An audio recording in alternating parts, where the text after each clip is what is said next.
Hello everyone, class is very much in session and it's a very exciting time of year because of course this was the go home Raw for the Royal Rumble. A lot of controversy over the past few days on social media about how much WWE have been revealing the participants of the Royal Rumble, specifically the Women's Royal Rumble, with many people going, leave it up to us, leave it a mystery, leave it a bit of a surprise.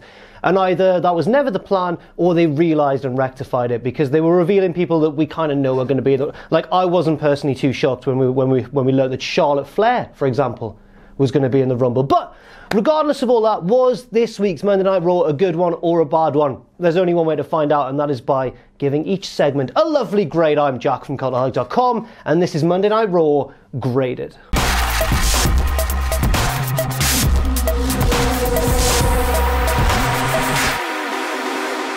So we open things with a talky segment. Check it off your checklist right now, class, because obviously we all know that Monday Night Raw can't start in a more Monday Night Raw fashion than with a segment where everybody comes out involved in the main storyline and talks at each other and leaves respectful gaps for everybody to get their own spiel in, and then they all kind of go to the back and then two of them have a match. And that's what bloody happened. So the first two men out are Paul Heyman and of course Brock Lesnar, the Universal Champion. Heyman is on top form as always and talks a little bit about how I enjoyed the little detail he added about how Lesnar has been preparing for Strowman and now suddenly at the 11th hour has to totally switch up his preparation and prepare for a smaller, more nimble opponent in Finn Bálor. Adds a bit of legitimacy, makes it feel a little bit like, you know, like a sport, like a mixed martial arts competition. So I get that, that's pretty good. And then Vince McMahon came out and just said some weird stuff. So Vince comes out and says, yo, Paul, my home dog, I agree with you. I think there's no way that Finn Bálor is going to beat Brock Lesnar at the Royal Rumble. And I was like, you know what, in fairness, I know they're both heels, but I agree as well. I don't think that Finn Bálor is going to beat Brock Lesnar at the Royal Rumble. But then something totally insane happened. Vince equated the match to David versus Goliath, a smaller man versus a bigger man, that sort of thing. Getting biblical up in Oklahoma City. And then he just totally told the story wrong of David and Goliath. He went, and I don't even know what the joke was. I don't get it. He said, we all know the story of David and Goliath. Obviously, it was when David went out into the neighborhood and ate all the mushrooms, and then I get a bit lost because it was crazy. And then eventually the point of it was that David was reincarnated as Finn Bálor. Okay. Then Strowman comes out and says, Brock, if you've still got the title, I'm just going to tear you in half and take the belt and all that. And then Finn comes out and tells the correct story of David and Goliath and says, in the end, the giant always falls. Doesn't mention mushrooms, doesn't mention how he's a reincarnated version of David, just says, you know, this is the story and that's what's going to happen. I don't get the Vince thing, I don't get it. The segment gets rounded off mercifully with Vince booking a match between Bálor and Strowman for like there and then with Brock Lesnar and Paul Heyman at riggedy ringside. I'm going to give this opening segment a B- because it got to the point eventually and it was fine and Heyman was on top form, Bálor was good, Lesnar looked menacing and cocky, Strowman did his part well, and Vince, yeah. A B- on the whole because it did serve a purpose. Would have been better if we just didn't have Vince doing his... honestly, you know, we get surprised when something happens, like Drake Maverick pissing himself or Lucha House Party Rules for no reason.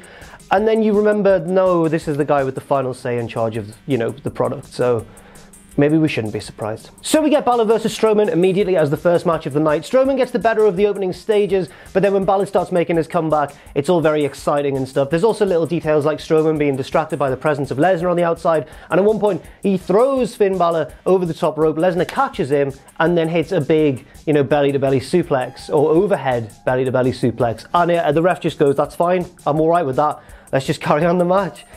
It's the biggest no call since the Saints versus the Rams a few days ago. Bálor, like the entirety of the New Orleans Saints fan base, is incensed and goes into like Superman Finn Bálor mode, even without his paint on, beats up Lesnar on the outside, gets in the ring, beats up Braun Strowman, hits his finisher, and then just as he's about to win the match, Lesnar rolls in, decks him with an F5, and then the referee finally decides, you know what, that's actually enough for a DQ. Inconsistent officiating, but, you know, the match was alright. In fact, it was more than alright. I'm going to probably give this a B+. I really enjoyed the exciting bits of the match with Finn getting back into contention. I kind of get why the ref didn't DQ Lesnar because Finn landed on him and Lesnar just chucked him over his head like as if to say, well, I wasn't doing anything, he just landed on. we can sort of forgive that because the match was a good one, and I enjoy the booking. It protects Bálor heading into the Royal Rumble match, not the Royal Rumble match, the title match at the Royal Rumble. In fact, it does more than protect him. It makes him look really strong while also making Lesnar look like a dick, like a heel. So, no complaints here. Next up, we have Bobby Lashley, the new Intercontinental Champion and owner of 1 Point on the Wrestlers of the Week series every Friday on Cultaholic. Can he pick up any more this week? Probably not, given what happened. Him and Lio Rush, well, first of all, they cut a promo where Lio Rush tore down the very concept of an open challenge. He said that's for, you know, weaklings and guys who don't take it seriously. We're all about getting paid. They do it for fun. Good heel stuff, to be fair. They are interrupted by Apollo Crews, and Lio Rush challenges him to a pose down with Bobby Lashley. Lashley does proper poses. Apollo Crews does, you know, silly poses with dancing and stuff. And in fairness, it's actually a little bit more entertaining than you would imagine from me just describing it that way. Apollo Crews is genuinely quite likable in this segment until Bobby Lashley beats him up from behind and the match begins. And they have a little match which doesn't go on for too long. It's basically a way to solidify Bobby Lashley, you know, at the start of his new title reign. The finish involves Lio Rush getting involved, so Apollo Crews presses him above his head, and then, you know, Bobby Lashley comes in, big spear, and retains the title. I don't know if this was a title match. Wins the bout. It reminded me of the finish from NXT TakeOver New Orleans, where Zelina Vega cost her now husband, I believe, Aleister Black against Andrade Cien Almas. Don't know what she was doing there. Actually, no, she helped Aleister Black win, didn't she? She's been planning this a long time. You know what, it doesn't sound that good, but I'm going to actually give it a B. I enjoyed the pose down segment more than I thought I would, just because Apollo Crews did a good job of being quite likable. Lio Rush was, you know, healing it up on the mic and stuff, and it was actually quite fine. I think it was quite fine. There were some fine men in the ring there. And then the match itself was essentially a glorified squash, but you know, Apollo Crews got a decent amount of offense in, and Bobby Lashley won. So I thought it was a decent start to Monday Night Raw, all things considered. As Lashley's on his way out, Seth Rollins is coming out for his segment. They have a little stare down because, you know, there's still bad blood between those two guys. Love stuff like that. Love it. Make the show feel like one coherent whole rather than, you know, sterile segments separated by commercial break. Love it. Great stuff. But on the other hand, Seth is my pick to win the Royal Rumble, and you don't want to be making enemies before the Rumble match. Seth, what are you actually doing? Anyway, Seth gets in the ring, mentions Martin Luther King because it was Martin Luther King Day, and then transitions it quite nicely into a whole, I should mention as well, that they did a Martin Luther King thing at the start of the show and it was good. But I totally forgot that. I just started talking about Vince and David and Goliath and mushrooms and stuff. But then Seth transitions away from that into, you know, the storyline stuff. And it's quite good, actually. He talks about how he's going to win the Royal Rumble and go on to WrestleMania, and he can do it because he's just like us. You know, he says he grew up in a little rural town in a state not too dissimilar from Oklahoma. I don't know how similar Iowa and Oklahoma are, but I believe him. He then said, you know, I could have been a truck driver or worked in a convenience store. He told me I could have been just a working class dude, but, you know, I didn't because I've got this will to win and everything. And hard times, baby, is essentially what I'm getting at. He does a little bit of a Dusty Rhodes, but it's good. It's actually not a bad sort of version of it. A bit of a modern twist. Drew McIntyre comes out and just brings everything back down to reality, as only a 6'5" Scottish barbarian man can. Drew he takes a very interesting approach, actually. He says, I'm going to win the Royal Rumble, and I hope we're the last two so that I can see the look in your eyes when I throw you out and win the match. He also says that there's no way Rollins is going to win the Rumble because of his style. He's too risky and too high-flying, and that's not going to serve him well in the match itself. I'm not worried for my pick of Seth Rollins to win the Rumble. I think maybe he'll go for something crazy and just get thrown out of there. Or maybe he'll do a bit of a Kofi Kingston and somehow survive. I'm really worried for him. I'm really worried for Seth. Anyway, I'm going to give this an A-. I thought both men were on good form with the promo. And for such a basic promo segment, actually, which didn't feature too much in the way of, you know, fireworks, it was about as solid as it could have been. Next up, the two had a wrestling match, which, you know what, to be fair, the one weakness of the start of this show was that there was a definite format that got followed. There was like promo setup, match featuring some of the guys in the promo. Promo setup, match featuring the guys in the promo. You know, promo set. So it was very 1-2, 1-2, 1-2. Wasn't very innovative, but at the same time, when you get matches like Rollins versus McIntyre out of it, you can't complain too much. This match was good. It wasn't as good as, like, if, you know, they were backstage at a pay-per-view and WWE went, right, Rollins, Drew, go out there and have the best match you possibly can do. You've got 25 minutes. It wasn't as good as that, but it was still about as good as it could have been for this segment of a TV show on a go-home pay-per-view show. It was pretty good. They were hitting some big moves on each other. It's always impressive seeing Rollins hit the Falcon Arrow on bigger guys, and Drew is big. It looked really cool. Drew hit this sort of like white noise, air raid crash style thing backwards off the top rope, off the middle rope. That was a really good move as well. Rollins kicked out of it, which made him look good. And then, to my surprise, because I thought this was definitely heading towards a no finish, a non-finish I should say, Rollins just won. He rolled up Drew clean and just stacked him up and just beat him. And I was like, ooh, my prediction of Rollins is really looking in trouble now. I'm going to give this match a B+, despite my heartbreak at the fact that Rollins might not win the Rumble now, because it was good. It's Drew and Seth, you know, they've got a certain chemistry, and they're not going to have a bad match ever, really. They're always going to at least deliver to a high level, if not more. Next up, Dean Ambrose is backstage. He didn't wrestle or appear on this show like in the arena, but he was backstage next to some like cardboard boxes and a bit of fence. You know, the sort of classic Dean Ambrose backdrop. And he cut a promo which was, thankfully, a bit more streamlined and free of just ridiculousness than the recent Dean Ambrose promos. The writers may have given him a more simple script this time, and that suits Dean Ambrose down to a T, because he can take something simple and make it all fancy rather than giving him something fancy and then he's got to try and rescue it. He did really well in this promo. It wasn't anything, you know, particularly far-fetched. It was just, you know what, bend over Bobby, he called Lashley, or bend over Bobby. I'm going to throw out him, I'm going to throw out Seth as well, and I'm going to win the Royal Rumble. I'm giving it a B. It established Dean as another potential candidate to win the Rumble. We could see him like towards the end of the match in contention. I don't think he's going to win, but it reminded me that he was involved. Next up, the Lucha House Party versus Jinder and the Singh brothers. Ooh. Wasn't Lucha House Party rules. There were 3 men on either side, so it was fine. But yeah, the crowd were not excited for this one. This was basically a bit of a showcase for the Lucha lads. They hit quite a lot of their offense, especially on the smaller Singh guys. But yeah, the crowd were totally dead, and it did affect the atmosphere of the match quite a lot. Gran Metalik picked up the win with a tilt-a-whirl backbreaker. You don't see that very often, do you? I don't know what to give. I'd probably give it a C, just because the action was actually alright, but it was just played out in front of absolute silence. Next up, Elias comes out, and as he's making his way towards the ring, actually, we see another EC3 appearance. Again, not a debut, he's just sort of talking to Dana Brooke about nutrition and fitness. Jesus. Elias comes out of the ring and just does his Elias thing. He's about to sing a song, and then he's cut off by Baron Corbin, and then actually this time, Elias gets the upper hand in a promo and actually gets to sing his song. He gets somebody to cut Corbin's mic, sings a little song about how Corbin sucks and he's not going to win the Rumble, and then they have a match. The match is alright, actually. I wasn't excited to see Corbin versus Elias at all, but they did alright. I actually found Corbin quite refreshing in this segment. I was like, oh, here's Baron Corbin. Oh, he's got a bit of snap to his moves and stuff. I think this is because we're so used to seeing Corbin in like half the segments of a Raw show, and now that he's got a more stripped back role, it's a bit more of a novelty again when he comes out to the ring. He did pick up the victory actually when the referee was a little bit distracted and he just like jabbed or punched or maybe like thrusted Elias in the throat and then hit his finisher and won. I've got to talk about this throat stuff. No, that's calm down. No giggling at the back. I have to talk about this throat stuff. The segment, by the way, gets a C+. It was okay. The throat stuff. What? So, right, we had the finish of this match involved, you know, a jab to the throat. In Dean Ambrose's promo, he said he was going to elbow Bobby Lashley and Seth Rollins in the throat and then throw them over the top rope.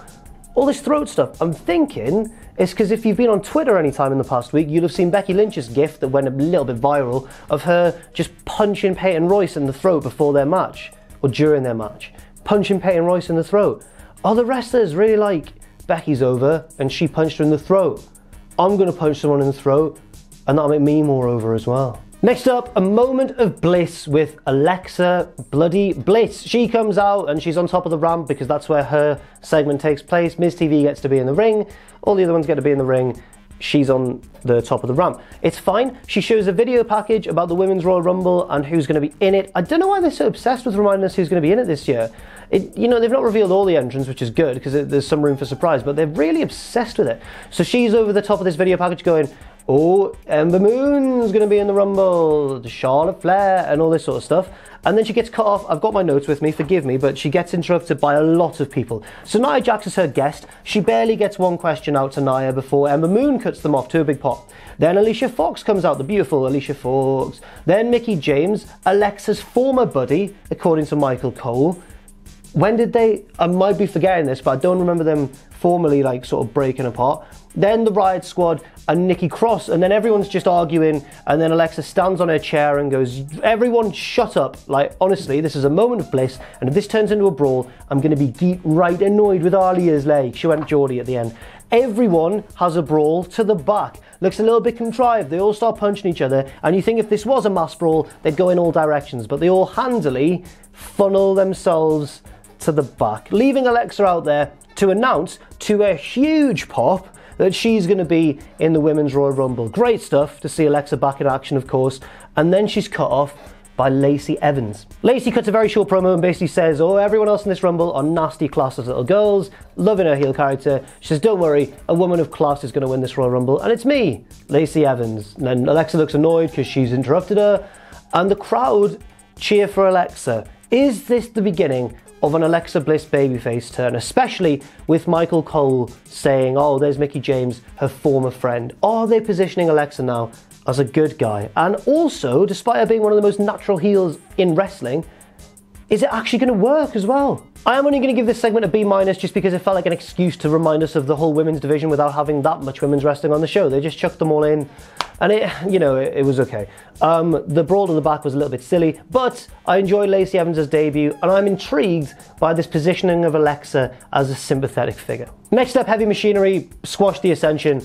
It was just a squash. C+ though, because they're entertaining. It's an entertaining squash match, and at least we had Otis Dozovich wrestling and not going like, I can't do it. I can't do it. My stomach hurts. Next up, a tag title match between Bobby Roode, Chad Gable, and The Revival, who had asked Vince McMahon in a previous backstage promo if they could have a tag team match, and they wanted a special referee as well, someone who's going to be fair and down the middle. Curt Hawkins appears and goes, Vince, can I have a match on the show? And Vince goes, no, you've been losing too much recently for the past multiple years, and says, instead, you can be the special guest referee. I was like, yes. Curt Hawkins' appearance, not on a house show, on live TV. Not sound sarcastic, I love Curt Hawkins, I think he's great. So the lads are all in the ring having their tag match, and the theme of the match is that the Revival are desperate to win those tag belts and are trying every single dirty heel tactic in the book. Every old school thing they can think of. They're holding the ropes, they're holding onto each other's arms, they're cutting off the opponents, they're distracting the ref. It's brilliant. Curt Hawkins isn't falling for everything though, and this fed into the finish where the Revival tried to sneakily grab, I can't remember which one it was, but one of them tried to grab the tights, a handful of tights, and Curt Hawkins went, I've seen that, I'm not going to count this pinfall. Then Chad Gable went for a roll-up, and then the Revival tried to hold each other's hands through the ropes to prevent the roll-up from happening. Curt was like, no, you're not allowed to do that. Stopped it from happening. The roll-up happened. 1, 2, 3. The champs retain, and I'm sad the Revival didn't win, but after the match, and this made the Revival look like proper dick heels again, it was good, they beat down Curt Hawkins, and then he was saved by Zack Ryder. The Edgeheads are back. I honestly popped for this. It sounds stupid, but I loved it. Absolutely loved it. I'm gonna give this a B+. Yes, I'm overrating it slightly, but I love the Edgeheads. I love them both separately. I love them together. I hope they are a proper tag team, and I hope they win the tag belts. B+, love it. Yes, genuinely yes. And finally, the main event, a tag team match between Ronda Rousey and Natalya on one side and Sasha Banks and Bayley on the other side. Obviously a build-up to Sasha versus Ronda at the Royal Rumble.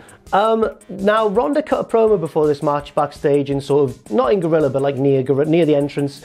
And she was, oh, we've all had moments like this, haven't we? I mean, it's live, what are you going to do? She kind of stumbles a lot over her words. You can tell she's a bit nervous for this one. Maybe she's just having an off day or whatever. Maybe it's because she's trying to remember the match that's about to come up, but it was a bit ropey. She kind of garbled a lot. Didn't really get the point of what she was saying, but effectively she was saying, Sasha's been a dick to me, and I'm going to be her. Which came across as whiny rather than babyface to me. She's like, Sasha's being mean. Like, you're Ronda Rousey. You can snap arms off. She went out to the ring, had the tag match, but beforehand, Sasha cut a promo which was far more calm, composed, stripped down. I've said stripped down a lot in this one. I think I said that Baron Corbin has a more stripped down role as well. I don't know what's going on. I'm obviously just a mechanic today. Sasha's promo was a lot better. And she basically said, stop being a little whiner. This was meant to position Sasha as the more heelish of the two, but it really didn't work for me. It made Ronda look like the heel, and Sasha looked cool as balls. The match itself was ragged, but intense, so I can forgive a little bit of the raggedness for some of the intensity. And there were cool moments as well, like Sasha rolling Ronda into the bank statement when it looked like Ronda was about to trap her in the armbar. That was cool. Bayley going for the belly to Bayley going for her finisher on Ronda, and Ronda just going nah, and just instinctively just throwing her down to the mat, judo style. Really, really good stuff. The finish came when Sasha got the submission over Natalya, which was the most logical point of action because it protects Ronda, but also makes Sasha look strong, kind of like with Bálor and Lesnar, that sort of thing. Bits of the match got cut out as well. I saw that online. The screen went black for me. Apparently, Sasha suffered some sort of like minor wardrobe malfunction, but she fixed it pretty fast, so they came back on. I don't think it made us miss too much of the match, but it certainly disrupted the flow a little bit. Generally, this match was, as I say, a little bit ragged, but the intensity was there. I'm going to give it a B. I thought that Sasha and Bayley looked great. I thought it was affected a little bit by Ronda's weird promo at the start, but it was fine. And then afterwards we had a pull-apart brawl, which I think should have used a few more security guards and stuff, because one ref, I think it was John Cohen, just managed to hold 4 women apart from each other with the whole arena for them to play with, and he was like, nope, stop it, and he could just do it. And I think they should have been really going for each other. But apart from that, I think a B is a fair grade. It was a decent end to a decent Raw. Overall, I'm going to give this Raw a B, B plus B, a B. Yeah, because there was weird stuff like David versus Goliath, and the main event wasn't that good, but it was still alright. A B is a fair grade. Second Raw in a row, I think, that's been actually pretty decent. Maybe the third if we count the one before that. It was definitely alright. It was definitely a pretty good Monday Night Raw. I don't know if I'm just more optimistic because it's the build-up to the road to WrestleMania and we all love it, or whether Raw is genuinely steadily improving. SmackDown is still better week on week, but we'll see how Raw does. Thank you very much for watching Graded. I've been Jack from Cultaholic.com. You can follow me on Twitter if you want to, at Jack the Jobber. You can follow all of us at Cultaholic. Check out our Patreon as well, patreon.com/Cultaholic. And never forget, of course, if you haven't done so already, to hit subscribe and to join us.